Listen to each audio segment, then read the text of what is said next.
no matter what I do, you're damn if you do, you're damn if you don't. And you have to end up think about what you want and quiet all the voices out and think. And I'm still thinking and thinking. It's been days. So I'm just like, still thinking, I'm like, fuck, I hope that it's going to hit me. I prayed today, like when I was, getting in the car, I didn't have a moment in my house to pray. So I'll pray anywhere. I went in the car and I have Christian music, the radio, KR all the time on. And, so I just closed my eyes and I do feel stronger. I feel good in my life. I feel like I am finding myself, and I found a lot of myself already. And I'm starting to put the pieces together to understand me and to understand where I went wrong, and really take accountable for what I did, not for what people did to me. Like, I want to be able to say, you didn't have any boundaries. You didn't have self-love. So you have to be able to get that self-love and then also speak out on the fact that it's very important for people to have self-love and set boundaries, because you learned the hard way, and I think that I am in so much fear of rejection that I even would do things that I didn't want to do, and I didn't want to work with that person anymore, or I didn't want to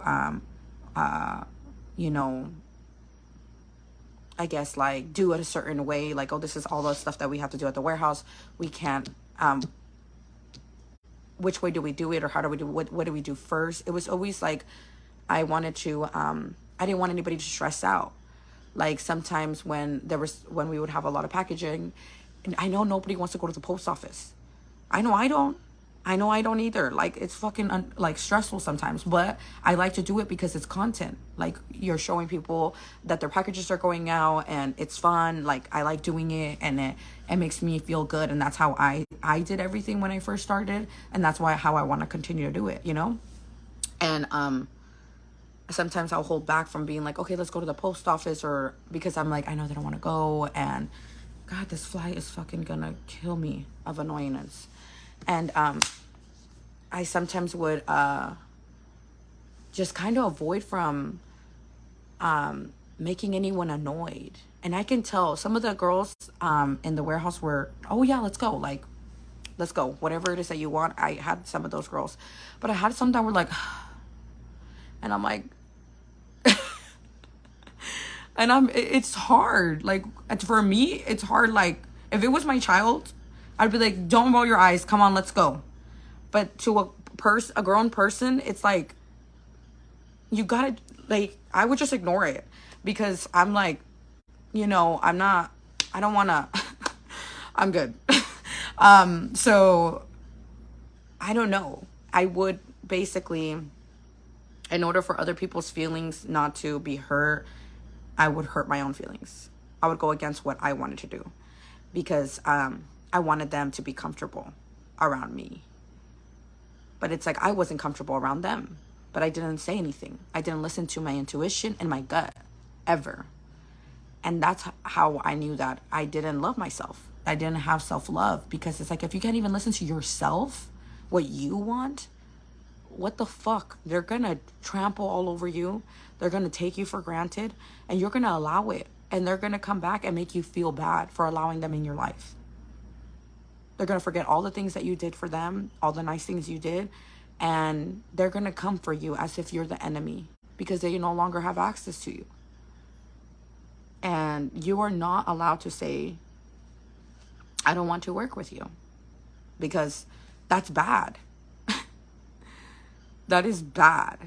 They're gonna twist it up and be like, she said it this way, and she was so mean about it, and blah blah blah, and this happened there, and the shelf broke one time, and all the makeup went all over. We had to do, like, it was just gonna be the most, like, the shelf never broke, but I'm just saying, like, it would be like everything comes out that is just like, what the fuck, I can't be that person that I want to be, because it's gonna set boundaries, and it's gonna make people upset. But I realize now that I could have just made that person upset that day and been like, hey, I don't, I'm going to pick these people out of to work with, continue to work with, because I don't want to continue to work with you. And I don't know, to be able to do that, I felt scared. I was like, no, I don't want to do that. Like, I'll just work around it. Like, whatever they messed up on, I will fix it. I would just will be behind them and fixing problems, or doing this or doing that, or like, I'll just do it. Like, I'll take care of it. It was just that much that I would do like that. And then my gut and me were not happy, and I wanted to you know, say something, but then I was like, well, how do I know? Like, I told Brian, how would you know? How would you know that that person wouldn't have gotten better? Or if you would have, like, you know, taken the time to be like, continue to work with them, how do you know that it wouldn't have got better? And he's like, it probably would have, but you're not there to be helping and training someone to the end. You're there to tell them, and it's a trial and error. They have to be comfortable with failing and actually going out of their way to click and do this, and not wait like for things, you know? He said, you can't guide people. You can't always consistently be there for an employee. At one point, they have to be able to work by themselves. That's what, you know, it is. And that's for people that you're coaching, people that are admins, and people that work at the warehouse. It's like everybody, like, at one point has to work on their own. Like, you shouldn't have to communicate very much. It just goes. It just goes. Like, people that work, they just work. And I have to remind myself, when I was working like at retail sales, like, I would just go to work. I never talked to my boss very much, because I just got to work and did my thing and got out. Did my thing, got out. Did my thing, got out. And sometimes I would talk to my manager, like, here and there, and then just be like, all right, I'll talk to you later. Like, go back to work, get back to work. Like, I never was like constantly asking her, or on the phone with her, or asking her for attention. Like, I just, you know, got to work, you know, I don't know. So at the end of the day, regardless of what I do, I'm going to be the bad person, you know? And it's so hard. That's the hard part, because it's like, I'm genuinely can't be like, I will choose who I want to work with. I choose that I don't want to do this anymore. You can't. They're going to get upset. So it's like, fuck. To go deep down and into a hole in your body and your mind and decide what are you going to do. You know, you're going to keep going and coach women, and regardless of how many times you got hurt, act like you never got hurt, stay focused, set more boundaries, work with the right people, continue to do that because that's what you love to do. Or give it up and focus on your business and only yourself, and never share your secrets, or never share how you got up here, and never help other people, and just keep it all to yourself. Be selfish. I'm like, I don't know. I feel like I can't wrap my head around being that way. I can't wrap my head around being that way. But it's like, am I turning this way? You know? And the only reason why it hurts me to turn this way is because it's like, I'm from the ghetto. Like, I'm lucky that I'm here at this moment in time. I'm very lucky. Like, lucky. I'm very lucky. Like, many times. Like, things, one small decision I would have made, and I wouldn't have been here. You know, so I'm very lucky to be here. So I think that when I think that way, it makes me feel like I'm pretty sure there's a lot of people out there that need help. And when I started my business, nobody helped me. And that's what Ryan tells me too. He's like, no one helped you. And you figured it out. And they will figure it out too, if they want to. But I'm just like, I remember how lonely it was. I remember how much it sucked. I remember how frustrated I would get. I remember that I didn't have anybody to talk to. I remember nobody was sharing like what system they were using, and how do they do this, and how do they print labels, and what is the cheapest option. Like, I don't know anybody to help me, like, with those specific things that I didn't, like, to run a business, send an invoice, set up a PayPal account, LLC. Like, I don't have anybody. And obviously I did figure it out on my own, but I remember how lonely it was. And I'm like, that's the part that's the reason why I want to keep doing it. That's the little bit of me that's just like, you can't change where you came from. regardless of how much people are trying to change you, you can't change where you came from. And you came from a place that didn't have much. So you know how it feels to have much, don't forget. And there, you have to help people that don't have much, because you were that person that didn't have much. And though there's a thing that says, people are not gonna like you when you start doing better than them, right? But they don't understand that you have to remove yourself from the place you grew up from, or from the crowd that you kicked it with or grew up with. You have to leave that and focus on yourself and, you know, become better to be able to come back to that same spot and tell people your story and tell people how you made it out and inspire people. And I feel that heavy. I'm like, I remove myself from toxic family, toxic relationships, and really molded myself to like, I need to do this. I need to do content instead of like going out, doing that, doing this.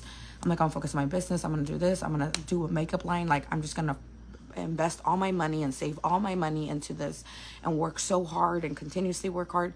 I feel that it was just so much ambition that I was holding in. And now that I've gotten to a certain spot, I always like to like go drive down Santana or Corona and remember. And I look at the house that I grew up in, the one that I do remember, the one that we stayed at the most because we were always moving. And I was like, I remember when I was little and I was running down that driveway. And I never knew that I was going to be here at this moment in time. So I'm so fucking grateful to be here. And I'm very lucky. And I think the part that would make me feel whole is that part that if I can help another woman feel the same that I feel that same proud, to be able to say, I'm proud of myself. I know where I grew up, you're not proud of yourself. You ain't. And you're not proud of your parents. Like, it's just a bunch of violence and shady shit being done. Like, we grew up in a bad neighborhood. And even when we moved out of that bad neighborhood, it was like,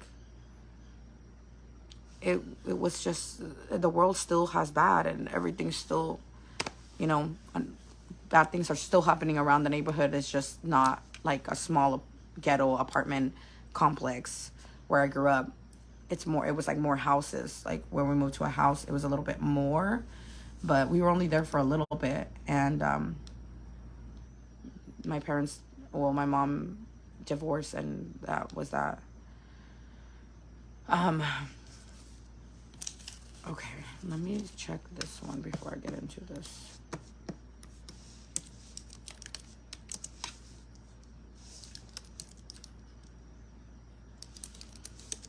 Oh no.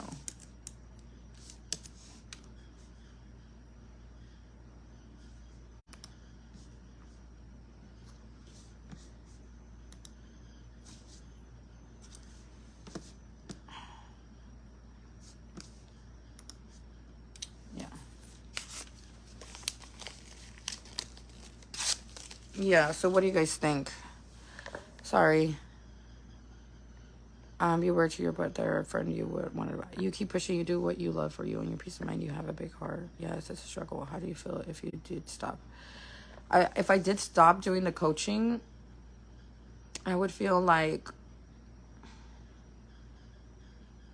I feel like I would come back to it. I would come back to it when I'm ready, when I have more like time. I feel like I def, because I think about my life, and I'm like, I want to be a motivational speaker. And I know that I'm going to be a motivational speaker. When I say I want to do things, like, it's going to get done no matter what. And no matter who I need to talk to, no matter how many emails I have to send.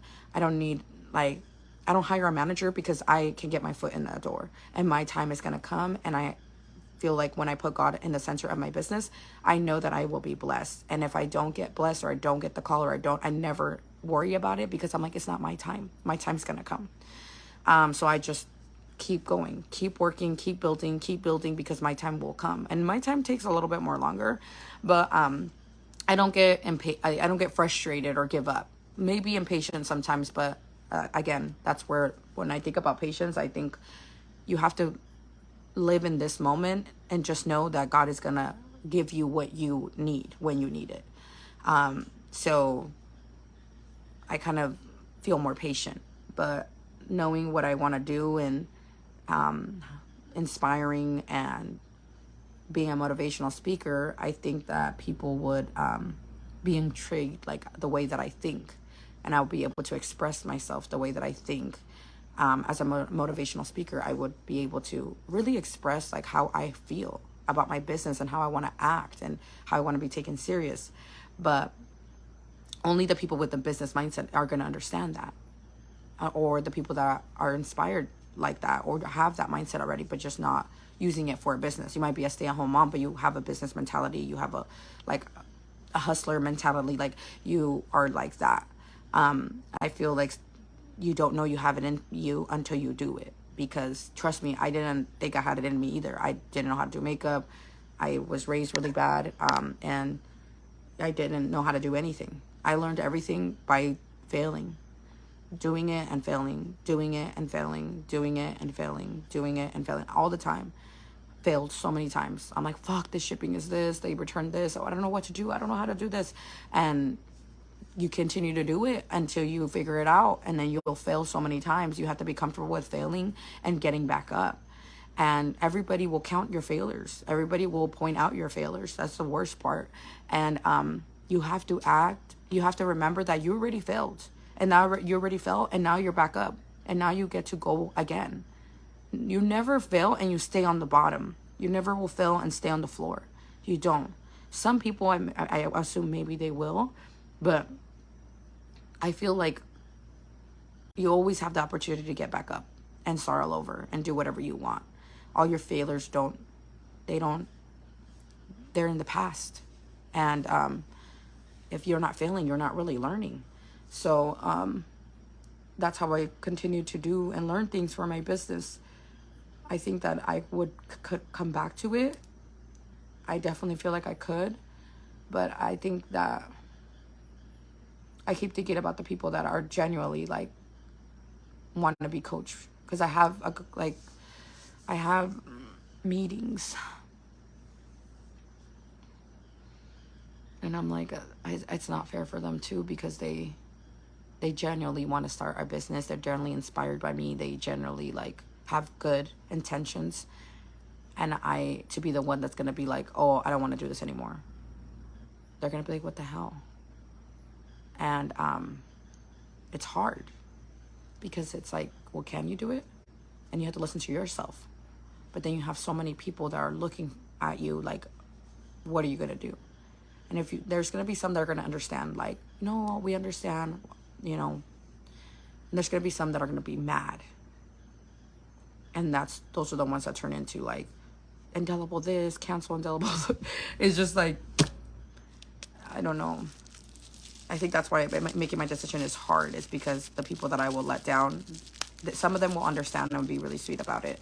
Some of them will turn into frustration, anger, and like say things about me and my company and stuff like that. So it's kind of like, regardless of what I decide to do, it's going to be uncomfortable. It's going to be uncomfortable. It's going to be uncomfortable.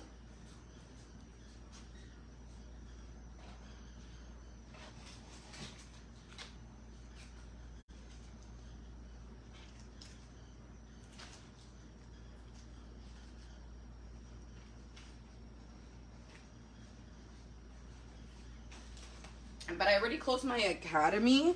My academy was when we were working with all these students, and I hired a teacher because I got really busy. The teacher graduated from my academy, so she was like really good at doing everything that she already knew how I ran the academy, so she was already like excited to do it, and it was really fun. And every week she would jump on there and kind of talk to the girls, just the same way how I used to it.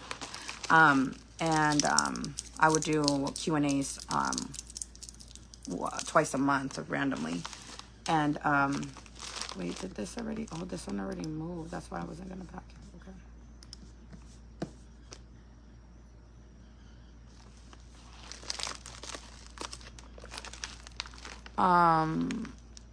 Yeah. Yeah. That's a difficult spot. It sucks. But the only thing I like to do is I'm just gonna pray. I'm gonna keep praying about it, and he's gonna help me make a decision. And Ryan's like, so how do you feel about it? And I'm like, I'm still waiting. And he's like, okay, like I have to wait until I get that feeling. But today, the feeling that I had today, do you guys ever listen to yourself? Do you guys ever just put your phone down? I like to do it with worship music, but where you're just like, for 30 minutes, it's kind of like meditating. For 30 minutes, just think about how you feel. Just think about how you feel. And if you're like, what do you mean? Feel about what? You're like, about anything about your life. Like, how is it going for your life right now? And also, you're in a position where you can congratulate yourself for coming this far. Like, I think it happens like every birthday. You can make it into like, I want to think and soak into my body, into my mind for 30 minutes without any distractions, and think about wrong decisions I made, how far I have came in life, how do I feel about my life, how do I feel about myself as a human. And when you talk to yourself and you go that deep into your mind, I feel like you learn a lot about yourself. And it's called the knowing. And the knowing is inside of you. You know what you want to do. You just got to go deep enough to understand it and make sense of it. And then your instinct kicks in. And then that's how you know that's the right decision to make. You know? So I have to keep like digging deep into the knowing and try to dark brown rose